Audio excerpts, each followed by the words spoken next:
দেখো দেখো কতগুলো, দেখো এখানে এই যে আমাদের রুমটা, আর এদিকে একটু সাইডে গিয়েছিলাম, বেশি দূরে নয়, এই উপরে জায়গাটা দেখাচ্ছি তোমাদেরকে।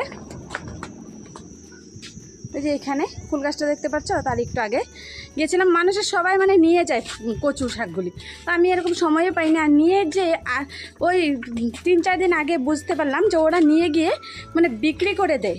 তো আমি তো জানি না না ওইসব, তো আমরা তো এটাই কিনে আনি খাই।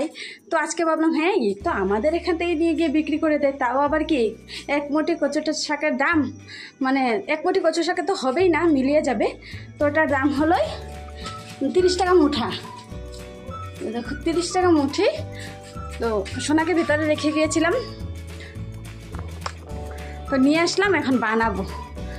সাথে থাকো, দেখি খেয়ে কীরকম লাগে। এমনি তো যেটা বাজার থেকে নিয়ে খাই আর কি, সেটা তো ভালোই লাগে, খারাপ লাগে না, কমই লাগবে, অনেক টেস্টি লাগে খেতে কিন্তু। পাপা পাপা তুমি কী করছো? কাণ্ড কাণ্ড দিছো নাকি পাপা? কাণ্ড কাণ্ড দিছো নাকি তুমি? দেও নাই না কাণ্ড কাণ্ড আজকে? আমি শুনছিলাম তো এখান থেকে, আমি শোনা যাচ্ছিল তো যে কাণ্ড কাণ্ড দিলে শোনা যাবে। ও পাপা, আমার পাপাটা কাণ্ড কাণ্ড দেয় না। পাপ্পি দিয়ে দাও তো, পাপ্পি দিয়ে শুরু করে নেই। আচ্ছা বেশি দেরি করবো না, কাজ অনেক আছে। তো সাথে থাকো, সঙ্গে থাকো, ভিডিওটা একটা প্লিজ লাইক করে দিও। তো দেখো আমি লাউটা এখানে কেটে নিচ্ছি, আর আজকে লাউ দিয়ে মাছ দিয়ে বানাবো একটা অন্যরকম রেসিপি। আর কচু শাকটা তো দেখতেই পেলে জঙ্গল থেকে কেটে নিয়ে আসলাম, ওই কচু শাক দিয়ে কুল দিয়ে বানাবো আজকে। কচু শাক, কুল দিয়ে, আর লাউ দিয়ে, মাছ দিয়ে। তো যাই হোক সাথে থাকো, আর ভিডিওটা স্কিপ করবে না, ফুল ভিডিওটা দেখো। আমার বিশ্বাস যে ভিডিওটা দেখে তোমাদের অবশ্যই ভালো লাগবে। তো দেখতে থাকো, আর তোমাদের সাথে আমার কিছু মনের কথা বলি, যেটা বললে নাকি তোমাদের সাথে আমিও কিছু হালকা হই, আর ভালো লাগে, যেহেতু তোমরা এখন আমাদের একটা পরিবার, তাই জন্যে ভালো লাগে আর কি। তোমাদের সাথে কথাটা বললে তোমরা হয়তো কথাগুলি বললে আমার কথা বুঝতে পারো। আমি আজ অবধি যতগুলি কথা তোমাদের সাথে বলেছি, তোমরা কিন্তু আমাকে বুঝতে পেরেছো, আর তোমাদের কমেন্টের জুড়ে আমি অনেকটাই সাহসও পেয়েছি বলতে হবে। আর মানে অনেকটা মানে আমি কি বলবো, মানে কি বলবো তোমাদের, কিভাবে বুঝাবো, মানে মনেও জোর আনি যে না সবাই আমাকে বুঝতে পারে আর বুঝতে চায়। তো দেখো এদিকে আমি সব উপকরণগুলি নিয়ে নিলাম। কচুর শাক কেটে নিয়েছি, আর লাউটাও কেটে নিয়েছি, আর ফুলগুলি নিয়েছি, আর এদিকে আলু, সব মশলা, পেঁয়াজ, আদা, রসুন, লঙ্কা সব নিয়ে নিয়েছি, আর স্টোভটাও জ্বালিয়ে দিয়েছি। আর কচু শাকটা না আমি রোদ্রে দিয়েছিলাম, তো রোদ্র থেকে নিয়ে আসলাম, তোমরা দেখতেই পেলে। তো দেখো এখানে আমার রান্না হচ্ছে, তো দেখতে থাকো। আর কচু শাকের না জলটা আমি একদম ফেলে দেবো না, কারণ জলটা ফেলে দিলে তো আয়রন চলেই যাবে, তার জন্য জলটা শুকিয়ে, একদম শুকিয়ে তারপরে রান্না করব। তো কচু শাক দেখতে পাচ্ছি কতগুলি কচু শাক ছিল, আর মানে একটু জলটা কেটে কুটে একটু হয়ে গেছে, আর মানে জলটা শুকাতে শুকাতে দেখবে আর একটুখানি হয়ে যাবে।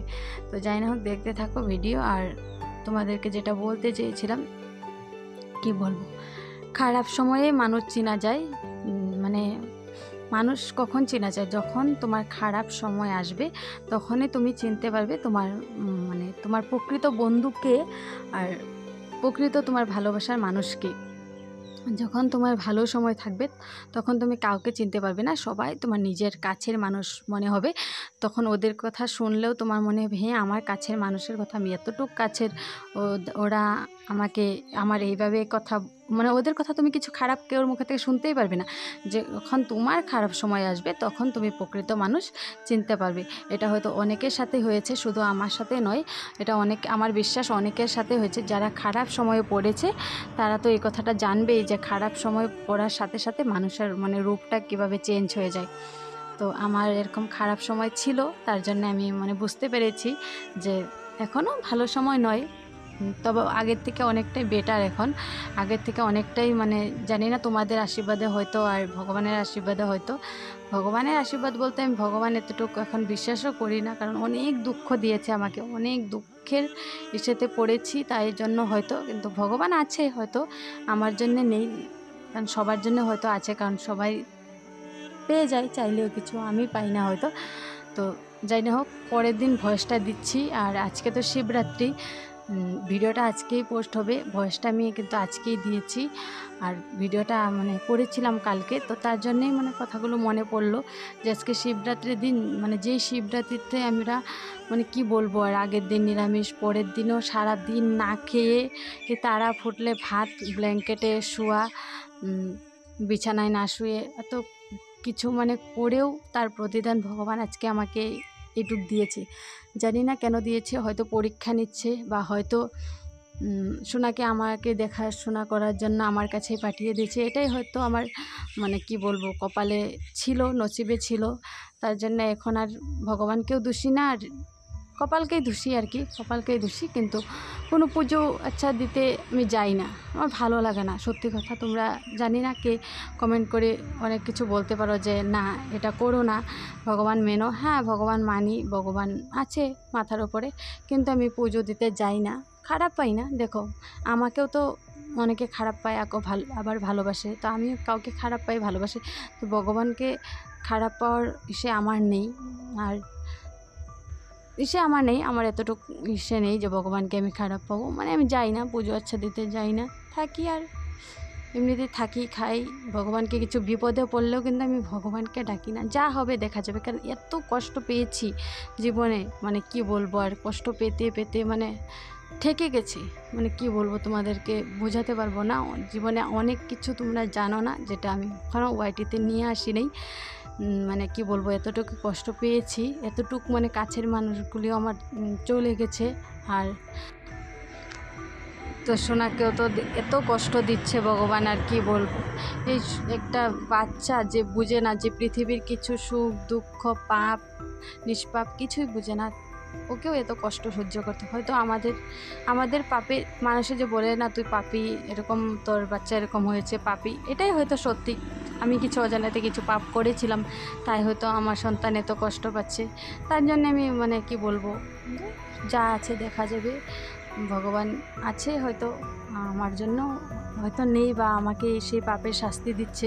তো যাই না হোক, দেখো এদিকে আমার রান্নাটা হয়ে গেছে, আর মাছ দিয়ে সে হয়ে গেছে, কচু শাকটাও হয়ে গেছিলো, সব আমি অফ ক্যামেরায় করে নিয়েছিলাম, কারণ তখন সোনা অনেকটাই কান্না করছিল। তোমাদেরকে কচু শাক আদা দেখাতে গিয়ে আর দেখাতে পারছিলাম না, তার জন্যে হয়তো দেখাইনি। দেখো এই সাইডে কচু শাক আর মাছ হয়ে গেছে। কচু শাকটা এরকম হয়েছে, ফুল দিয়ে কচু শাক। যাই না হোক, দেখে নিলে তোমরা, আর কেমন হয়েছে বলবে। আর এমনি খেতে কিন্তু অনেকটাই দারুণ হয়েছে, কারণ ভয়েসটা যেহেতু আমি পরে দিচ্ছি তাই বলছি। তো দেখো আমি নিয়ে নিয়েছি লাউ দিয়ে আর কচু দিয়ে, জানি না কীরকম হবে, খেয়ে দিয়ে তারপরে বলছি তোমাদেরকে। আর আমি মানে কাপড়টা চেঞ্জ দেখতে পাচ্ছ, আমি স্নান করে নিয়েছি, বাইরে কাপড় ধুতে গিয়েছিলাম, আর একটা কাজ করতে গিয়ে শরীরটা হয়ে গেল, তারপর স্নানই করে নিলাম। সকালে একবার করেছিলাম স্নান। তো খেয়ে দিয়ে তোমাদের সাথে দেখা হচ্ছে। আরও কাজবাজ সব পড়েই আছে, এগুলো করবো। এখন খেয়ে নিই। সোনা এখানে শুয়ে আছে, বিছানায় চুপচাপ আছে। খেয়ে মানে মোবাইলটা গান লাগিয়ে তারপরে খেয়ে নিব। তো খেয়ে দিয়ে তারপর তোমাদের সাথে দেখা হচ্ছে। যাবো। তো ওকে এখন বাইরে নিয়ে যেতে হবে, তোমাদের সামনে অনেকক্ষণ পরে আসলাম। দেখছো বাইরে যাবে, ওর জন্য এরকম করছে। তো কচু শাকটা খেয়ে কিন্তু ভালো লেগেছিল, টক লেগেছে, কুল দিয়েছিলাম তো। আর মাছের সবজিটাও খেয়ে অনেকটাই ভালো লেগেছিল। তোমরা তো দেখেছো, খাওনি, তার জন্য বললাম। তো এখন ওকে নিয়ে বাইরে ঘুরতে যাব, আর কিছু বন্ধুদের ভিডিও দেখবো। এখন বিকেল হয়ে গেছে, দেখা হচ্ছে পরে কোনো ভিডিওতে।